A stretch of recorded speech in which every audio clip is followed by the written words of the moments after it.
to, pwede siyang pang-ani at pwede siyang pang-tanim. Kaya ang ibig sabihin yan, ang combine ang binibigyan lang ito kahit 1922 pa yan nag-start, mga farmers lang ang binibigyan ito.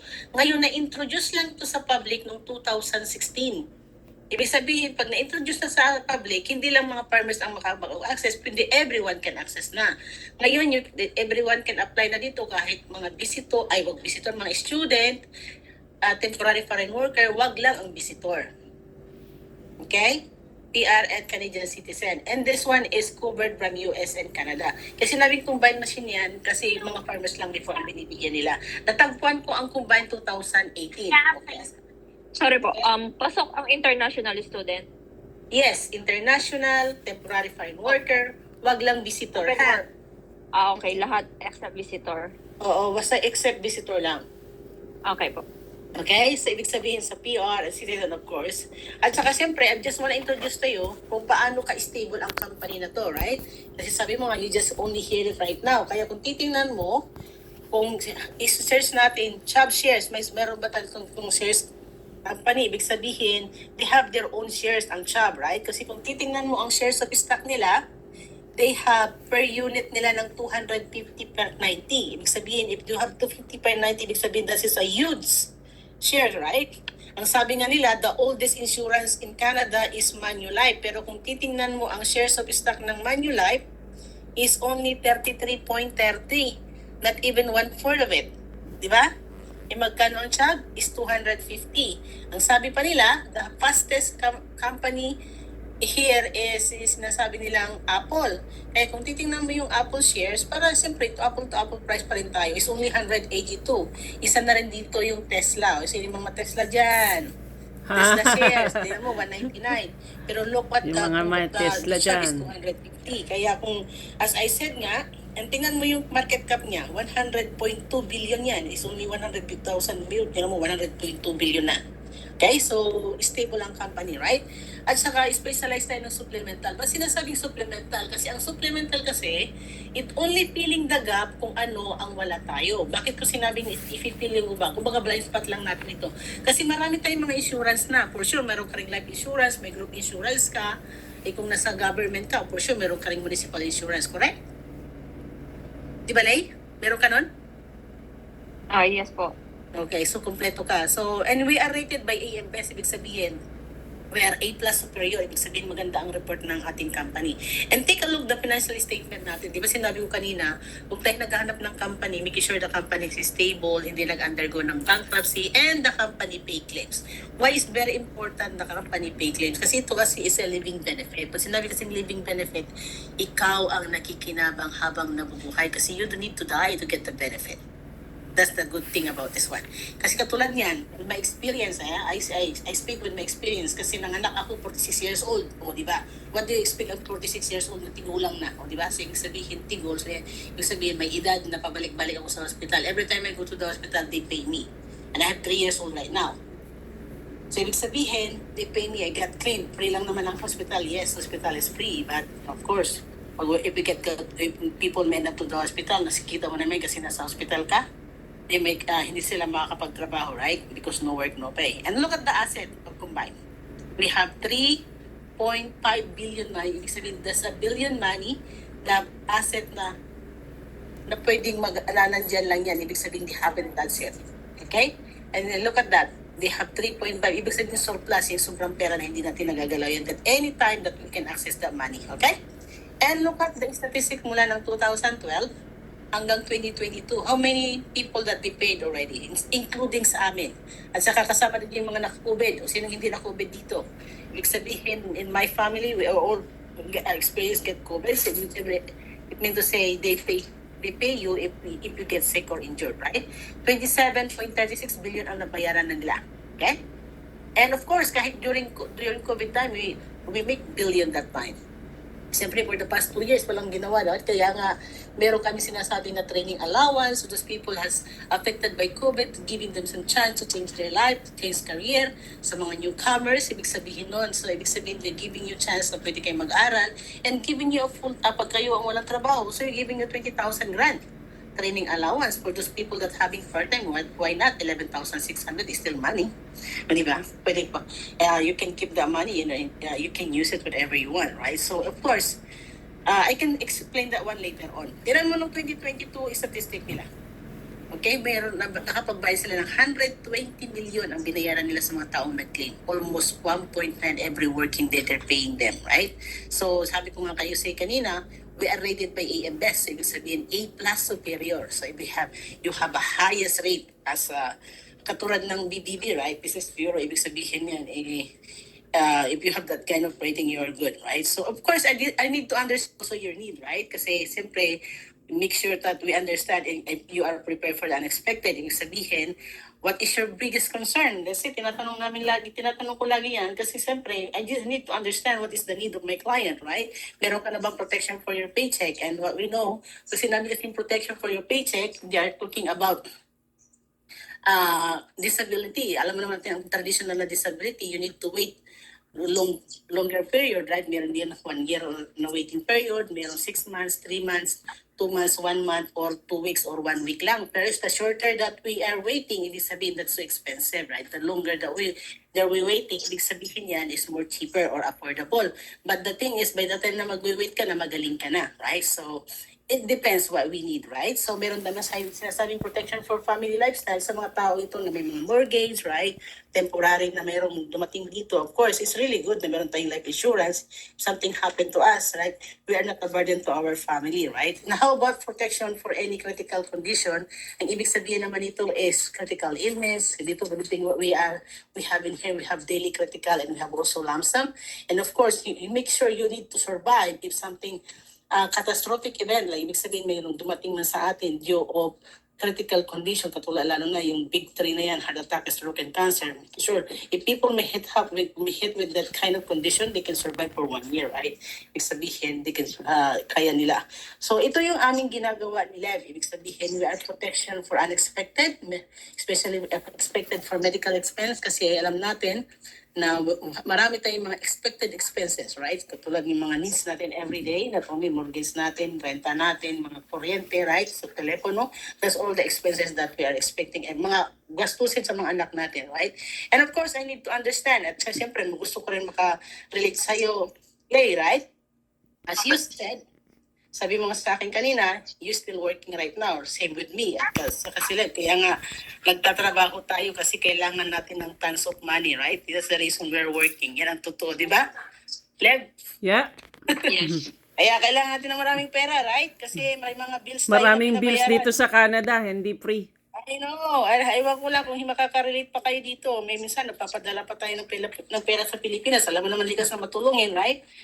Sa blood natin, very helpful. Nandiyan ang ating mga magulang. Ako, buhay pang tatay ko. So that's why I always send money every month, allowance niya, right? So, nandiyan mga kapatid natin, nandiyan ang ating auntie, mga pinsan, right? O nandiyan naman sila. O sometimes may kapitbahay, minsan nangihingi sila ng tulong, right? May namatayan, pag hindi ka pa nakatulong, magpaparinig sa Facebook. Sino hindi nakaka-relate yan, right? So I'm just only sharing what I experienced it, right? Kaya paano, ako kasi, mix akong Ilocano and Bisaya, right? When I say that, ang mother ko kasi is Waray and my father is Ilocano, ibig sabihin, they educate us, ibig sabihin, always remember, sabi lagi, na kapag nagtrabaho ka, lagi kang magsube. Ibig sabihin, you need to put something in your savings, right? Kahit papaano, alam kaya nga kilalang mga Ilocanong kuripot, right? Hindi naman sila kuripot, ibig sabihin nun, laging may nahuhugot by the time of needs. That's why kilala ang mga Ilocanong ganon. Kasi, kahit papaano, we put money to our savings kasi the reason na ba't kailangan natin mag-ipon kasi pinaghahandaan natin ang ating future with every one of us na magre-retire naman talaga. Ito yung ginagawa natin ito sa Canada, di ba, Lay? Yes po. Yes, pero nahihinto na itong ginagawa natin, either tayo ay ma-aksidente or magkasakit. Ngayon, alam natin pag tayo na-aksidente or nagkasakit, di ba hindi tayo nakakapagtrabaho? Di ba? Yes po. Yeah. It's naman natin, hindi naman tumitigil yan, tuloy-tuloy yan kasi hindi naman yan nagkakit. That's why the money is still, ibig sabihin, the bill is still continue. Kaya sabihin mo na lang, nagsisave ako ng 50%, right, ng aking income, and then I can survive with 40% or 10% lang pwede kong itulong, but not everybody can do that one. It takes discipline to do it and to become a habit, right? Yeah. Kaya ko sinasabi itong sa ginagawa namin is living benefit or supplemental, kasi it only filling the gap, kasi sabi ko nga kanina earlier, we have a lot of insurance, isa na dyan yung life insurance. And what we thought na ang life insurance talaga, they call it, ang ganda pakinggan, life insurance, pero ang totoo, they call it as death benefit. Mm, Why is that yeah. benefit? Kasi this one is you need to die to get the benefit. Tama ba ako? Yeah. Diba? That nga, Okay? yeah. Yan ang totoo. Kailangan kasi natin mamatay muna bago mabuka ang benefit niya. Kaya tinatawag namin yan na death benefit sa aming mga totoo yan. Pero, people is scared to the word of death. That's why they call it into life because they're talking about human. Pero yan, hindi para sa iyo. Para yan sa may iwanan mo. Ibig sabihin pa yan sa ating mahal na buhay, which is really good naman, it's true, kasi we are not gonna be a burden to them. Ang ginagawa namin is a living benefit, right?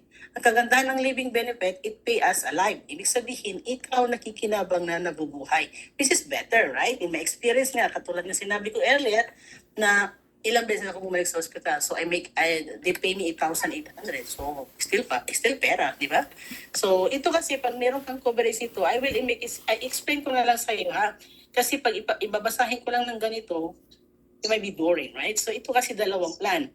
You can get this one, both accident and sickness, depende sa needs mo, or you can get only accident, or you can get sickness. As long you will be admitted in the hospital for 20 hours, they can pay you both accident and sickness separate. Accident kasi anything outside of our body that is accident. Kasi alam naman natin na aksidente ay mapa-baby man yan or matanda na aksidente na dadapa na hindi naasahan, right?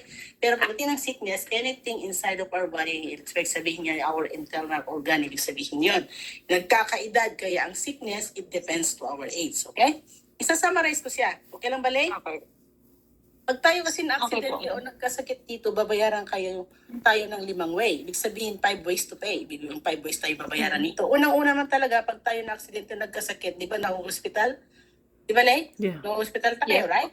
As long na-admit nga kanina ng 24 hours, as I said right earlier, babayaran ka dito ng minimum of $100 to $400. And take note, Per day. ang coverage mo dito. 1 taon ang coverage mo dito. Hindi ka tulad ng ibang company. Yung 100 na yon per day po yon. Yes, per day. That is coverage. Mamimili ka ngayon So- either minimum ng 100 to 400. Okay. Ang maximum, okay? So, ibig sabihin, that is number 1. Ang kasi ibang company dito, binibigyan ka lang after 2 weeks, di ba? Meron. At saka dito, may built-in na ICU. That is number 2. Ang ICU dito, babayaran ka nila dito ng minimum of 400 up to 1,000. Kung na-ICU ka. Kung na-ICU. Add-on lang lang. Okay. So, people that using ventilator, that is part ng ICU, siyempre, nag-ventilator dan, taong na-COVID, right? For example, ako, I Okay. used to be a care aid. I'm a care aid driver. So, alam mo naman, pag care aid driver kayo, make 400 to 450. For example, if I want to protect my salary, which is 400, I want to get this policy, right? Yan ang kukunin kong coverage. Pero, ipa-plus mo na yung 1,600 plus 400, kaya ang per day mo dyan, that is 2,000 per day. Kasundan?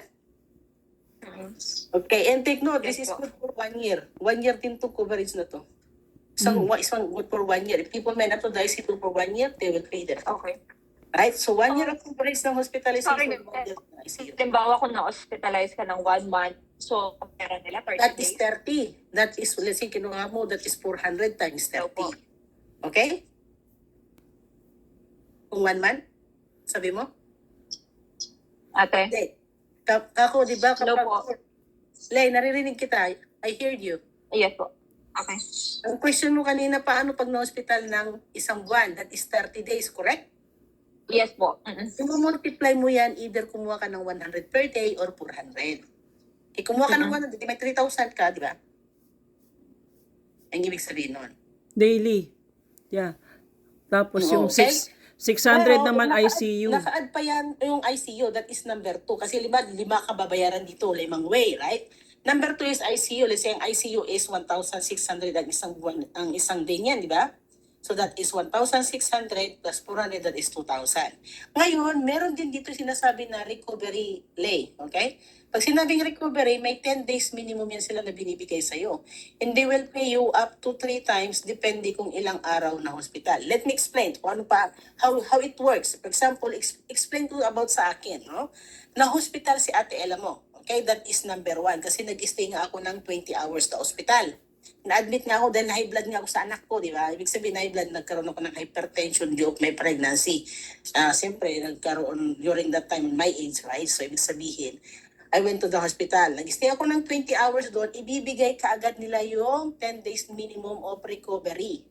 So, my 1 plus 10 is 11. Kasi kinuha ko kasi 400, right? Kasi yun, I wanna cover my salary, right?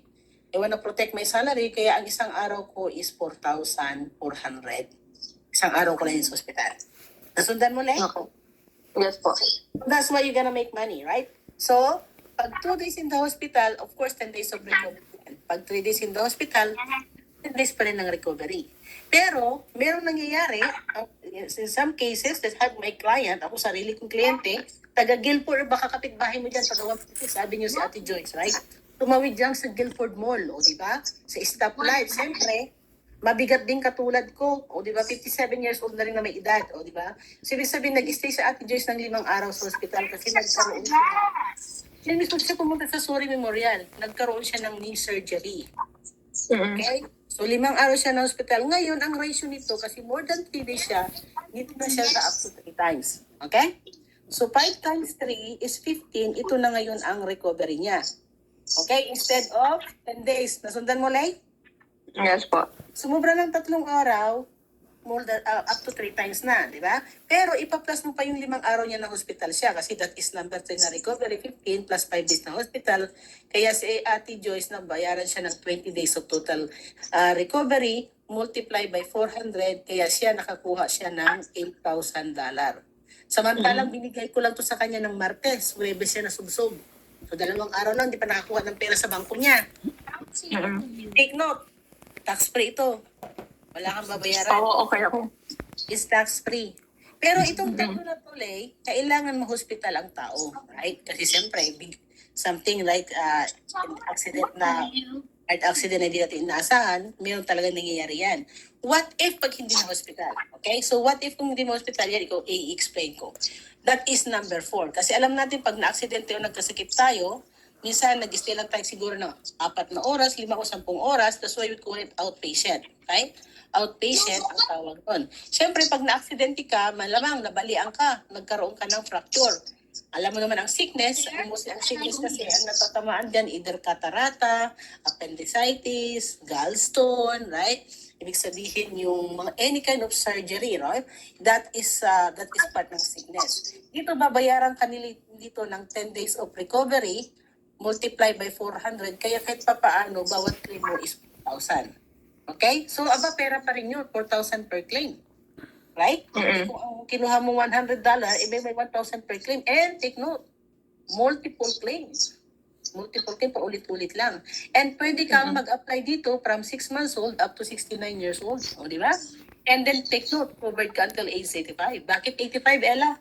Kasi according to survey, hanggang age 85 yung expansion ng life ng tao dito sa Canada. Okay? Pero sa lalaki yun. Pero sa babae is 87.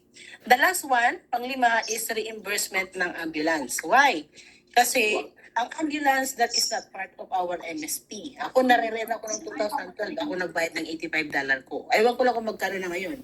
Okay? So, hindi kasi sa Hindi siya covered ng MSP. ang MSP hindi kasama ang ambulance. Pero pag meron ka itong coverage, babayaran ka nila on the top pa kung meron kang coverage sa trabaho mo. Okay, yun ang maganda siya. At saka tingnan mo ha, babayaran ka nito ng up to $800. Kung big pala na kinuha mo, 400. At saka, kagandahan niya, US na ang Canada ang cover niyan. Right? As I said earlier, itong accident kasi, anything outside of our body, accident yan. Kasi hindi mo inaasahang na ma-aksidente ka mapabata man yan, matanda na, aksidente talaga. Pero ang sickness, depende yan sa edad natin. Kaya ang sickness, it goes by age. Kasi siyempre, nagkakaedad din ang ating mga internal organ. Okay? Magkano ba ito, Ate Ella? Okay? Kung pagdating sa accident, kasi pare-pares naman ang bayad niyan, no? Pag kinuha mo is $400 a day, mura lang yan. It's only $56 a month. Okay, like $1.85 to protect you 24/7, right? Pero kung gusto mo naman kalahati ng sahod mo is $200 a day, is only $28 a month lang. Ang pinaka-minimum natin is $100 per day, is only $14 a month. Just like one order of Tim Hortons or McDonald's. O, di ba ang ganda? And take note, may anak ka ba, Lay? Dalaga. Meron pong isa. Isa pa lang. Dalaga. Okay. At saka dito may family plan tayo. Pag sinabing family plan, okay, ang kagandahan dito is unlimited children, o, di ba? Hindi pang only rice lang. Ibig sabihin nun, kahit ilang bata. Kasi bakit ito sinasabing unlimited children? Kasi I have client na 3 beses siya nag-asawa. Yung unang anak, yung pamilya niya, 6 ang anak, 2, and then 4. So that's why it's really good for you because unlimited kids, right? Pero the good thing about here is kung kukuha ka kasi ng buong pamilya, kaya that's why they are so generous. Kasi kung ano yung coverage ng magulang, yun din ang coverage ng anak. Kasi kapag na-hospital talaga ang anak, lalo na pag nangyari sa school, right? Ang anak ko, nabalian ng kamay dyan sa school, right? So, if something happened in the school na nabalian, ibig sabihin, o na-hospital, nagkasakit, sumakit ang tiyan, you never know, have an allergy, right? Ibig sabihin yan, either ang nanay or isa sa nanay or tatay na sa hospital din. Kaya kung ano yung coverage ng magulang, yun din ang coverage ng anak. Okay? Kaya ang family plan diyan ng minimum is 34. Kung gusto naman yung middle, that is only $68 a month and $136 naman ang pinaka-maximum. Ngayon, pero ang family plan dito covered ang 6 months old up to 17 years old. Diba? Siyempre, pag naging 18 ka na, hindi ka na-covered. Wait lang po. Yung pong $68 per month, kaming 3 na po yun. Yes, kayong 3 na yun. Diba? Oo, okay. Kaya yung maganda, makakamura ka Wala talaga. na pong ano. Pati Wala na future pong child ano yun. mo, kung manganganak ka pa in the future, kasama na rin. Wala na pong plus yun. Yun na po yun Wala yung na, monthly. tax na yan. Walang tax yan. Yung $68 na to, covered po ako dun sa sinasabi niyo kanina na 5 ways. 5 ways. Hospitalization, ICU, Opo. recovery, outpatient, at Okay. 6 months old. Pero kapag ang ating mga bata, they are covered until the age 25. Kasi siyempre, pag nag-25 years old na mga yan, they're on job. Of course, may mga natapos na yan, di ba? Ganyan ang coverage. So ito po, payable po to for how many Until years? age 85. Okay. So non-stop po siya. Until Okay. age 85. Okay? So, itutuloy ko. Ngayon, pagdating sa sickness, wala nang pupunta sa yung nurse. Nakukuha ng urine or blood. Pero make sure, ang question dito, kasi ito, di ba, for sickness, ito lang yung questionnaire. Kasi meron tayong questionnaire. At saka meron tayong sinasabing MIB, o di ba? Pag sinabing MIB is Men in Black. Ibig sabihin ng MIB is Medical Information Bureau. Alam mo yan kasi nasa hospital ka. For the past 5 years, i-check lang nila yung height and weight mo. And of course, tatanong nila yung 7 question na to. Nagkaroon daw ba ikaw ng heart attack, angina, fibrillation, nagkaroon ng stroke, TIA, cancer melanoma, Hodgkin disease or leukemia, nagka-multiple sclerosis, cystic fibrosis, muscular dystrophy, Down syndrome, alcoholism, drug addiction, diabetes that require insulin, or diabetes na, ka-diabetes prior to the age 40, HIV and AIDS. Yan lang ang question. Meron ka ba niyan? Alin po? Yung Yan lang yung nabanggit question. na- Qualified to sickness. May MS ka ba? Alcoholism, diabetes, Wala AIDS, naman po. heart attack? So ito lang po ang i-assess sa inyo before ka Oo, yan lang mag-apply. yung questionnaire pag kukuha ka ng sickness. Wala nang pupunta sa iyo Okay. na nurse kasi walang medical na to, di ba? Mm. Di ba? Yan ibig sabihin yun. Wala ka naman ganyan, di ba, Lay? Wala naman po. Congratulations. Kasi bakit? Karamihan kaya na dito. Dito pa lang maraming hindi bumabagsak dito. Maraming hindi nakakapasa lang because of this. Ang dami kasi nagkaka-diabetic eh. Mayroon nga akong kliyente is only 23 years old. Mayroon na siyang insulin. Kaya hindi ko siya nabigyan. Anyway, at saka kagandahan dito, katulad ng accident, wala siyang exclusion, hindi katulad ng life insurance. Ito kasi kahit ka mag-scuba diving ka, mag-hiking ka, mag-camping, fishing ka, any kind of recreation activity, motorcycle, right? If something happened to accident, ibig sabihin, babayaran ka nila. Di ba? Yun ang kagandahan dito kahit nag-parachute ka, as long bumagsak ka sa lupang buhay at napilayan, bayad ka. Okay? That's the good thing about that. And also, it will protect us 24/7 a days. Yan ang gusto ko dito. Kasi nangyari man, tapos ng trabaho mo, papasok ka pa lang sa trabaho mo, In the weekend, it will protect us 24/7 and it protect us up to 365 days, up to 1 year. And they will pay cash direct to us. Ibig sabihin, babayaran direct sa atin with other benefits na meron ka. Siyempre, if you have some benefits ng group plan, whatever that you have, right? At saka kung meron naman WCB ka, something happened to you, on the top pa yun, plus. At saka naka-EI ka man, kahit ka pa naka-EI, is not integrated. Ibig sabihin, is not gonna be affected. Your coverage na meron ka. Kung meron kang coverage sa Sun Life, Manulife, lahat ng klase ng life, Canada Life, Quitable Life, they will pay on the top. Okay? Oh, yeah. So Okay. hindi nila pakikialaman yung EI mo, yung Ay, hindi. WCB. Wala. Or yung, Totally separate yan. Yung extended benefits namin like sa Fraser Health, Hindi. meron kang Blue Cross Pacific. Oo, let's say sa Addition ambulance, to right? addition. Ako, di ba? Pag nag-claim ka sa ambulance, on the top pa niyan, mag-claim ka rin dito. So plus siya. O di ba, bongga? Yan ang kagandahan dito. With other insurance you have, hindi siya maapektuhan. Okay? Meron kang claim dito, may claim ka rin dito. Yung summary na sinabi ko kanina, di ba sinulat ko yan? The 5 ways to pay you, di ba sinabi ko, 5 important ways. Number 1 is 100, di ba? Or up to 400 ang ibibigay sa'yo. Depende sa plan na kukunin mo and they will pay you up to 1 year, 365 days US and Canada covered ka na. And daily intensive care yun, di ba? Kung sa ICU yan, it will pay you up to 1 year. Okay? Ang minimum yun is 400 to 1,600. Same thing what I said in yung sinusulat ko. Kasi mas maganda kasi isinusulat at least sinasummary kasi pag binasa ko lang na ganito mabuboring kayo eh. That's the reason I write it down kasi alam mo naman karamihan sa atin is photographic memory, right? Very visual. Kaya nakikita niya madaling lang ma-memorize. And of course, sa outpatient, sinabi ko kasi hindi mo kailangan ma-hospital, right? As long we went to the hospital, meron kang babayaran kanila ng minimum of 10 days. Okay? Regardless whether or not you are disabled, you will pay you. Basta na surgery ka o na-fracture ka. Okay? Multiple yan, ulit-ulit lang. And take note, ang pagwas na hospital lang 1 year, ang recovery niyan is 3 years. Okay? 3 years din ang recovery. Kahit kumuha ka lang ng minimum, it may sometimes happen that if people may end up to the hospital for 1 year, they will receive 109,000. And what if they get the big plan? They will receive 438,000. Ay, pwede na makabili ng kondo. Di ba? O pwede na makabili ng bahay sa Calgary. O hindi dito bahay, pang-garahe lang yan. O hindi poste. Di ba? At saka sobrang mahal sa atin dito eh. Anyway, pag outpatient, any kind of outpatient fracture, either 100 up to 4,000. Okay? Yan ang ibig sabihin nun. And ambulance reimbursement, ambulance. Bayaran ka ng minimum of $200 to $800. Okay, and then, may question? So, di ba po, payable siya for hanggang 85 years old. It's 85, opo. So, kung iisipin mo kasi, parang hindi siya mabigat. Imagine, $65 covered kayo magpapamilya. Wherein Yes. sa ibang company kasi,